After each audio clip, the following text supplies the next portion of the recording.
تخيل معايا كده قاعد في بيتك وعلى سريرك وبتشرب كوبايه الشاي بتاعتك وفلوسك بتدخل لك. هل ده حقيقي؟ هل الانترنت بقى منجم ذهب زي ما ناس كتير بتقول؟ الحقيقه انك تقدر تكسب من الانترنت، بس مش بالسحر. في طرق وفي مجهود وفي ناس كتير بتكسب، وفي ناس كتير بتفضل تدور وتدور وما بتكسبش. في الفيديو ده هقول لك ايه هو الربح من الانترنت وانواعه وازاي تحقق دخل ثابت من الانترنت. تابع الفيديو.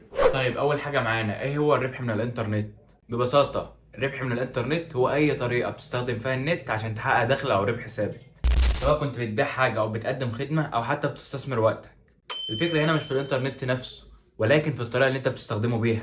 رقم 2، انواع الربح من الانترنت. اولا العمل الحر او الفريلانسنج.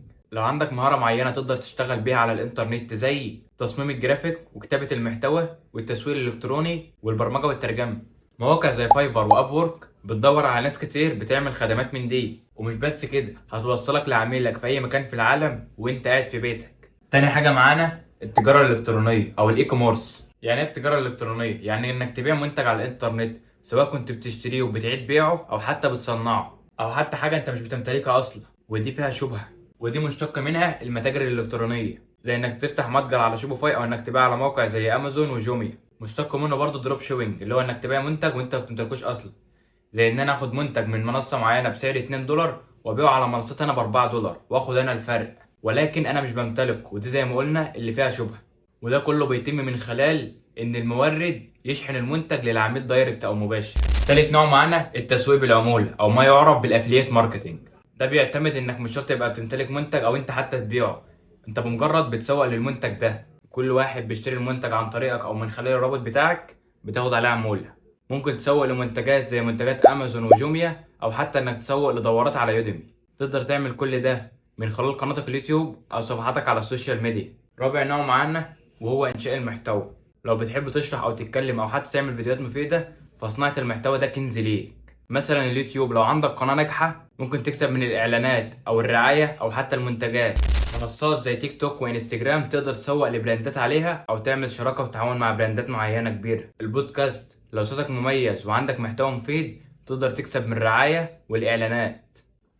خامس مجال معانا بقى الاستثمار والتداول. في ناس بتكسب فلوس من الانترنت من خلال الاستثمار في العملات الرقميه، زي البيتكوين والاثيريوم، او الفوركس، شراء وبيع العملات زي الدولار واليورو وانك تحقق منها ربح. ال NFTs، المجال الجديد اللي ناس كتير كسبت منه ملايين، ولكن المخاطره فيه عاليه جدا. لو عندك خبره في مجال معين زي التسويق او البرمجه او حتى الطبخ، ممكن تبيع كورسات اونلاين على منصات زي يوديمي، والناس هتشتريها منك مره واثنين وعشرة، وهيبقى دخل سلبي ليك. تالت سؤال معانا، هل الربح من الانترنت سهل؟ الإجابة الصادمة لا، الموضوع مش سهل، ومفيش زرار سحر هتتك عليه هيخليك تكسب من الانترنت، ولكن ممكن يكون دخل ثابت ليك لو عرفت تستغله صح. ممكن تفشل شوية واثنين وثلاثة، ولكن لو صبرت هتوصل. الانترنت مش مكان للتسلية، دي فرصة ذهبية لو عرفت تستغلها صح. أي حد يقدر يبدأ، ولكن المهم إنك تختار المجال المناسب ليك وتتعلم وتبدأ صح. لو عايزنا نتكلم عن أي طريقة من دول اكتب لي في كومنت. اشوفك الفيديو الجاي وبس كده.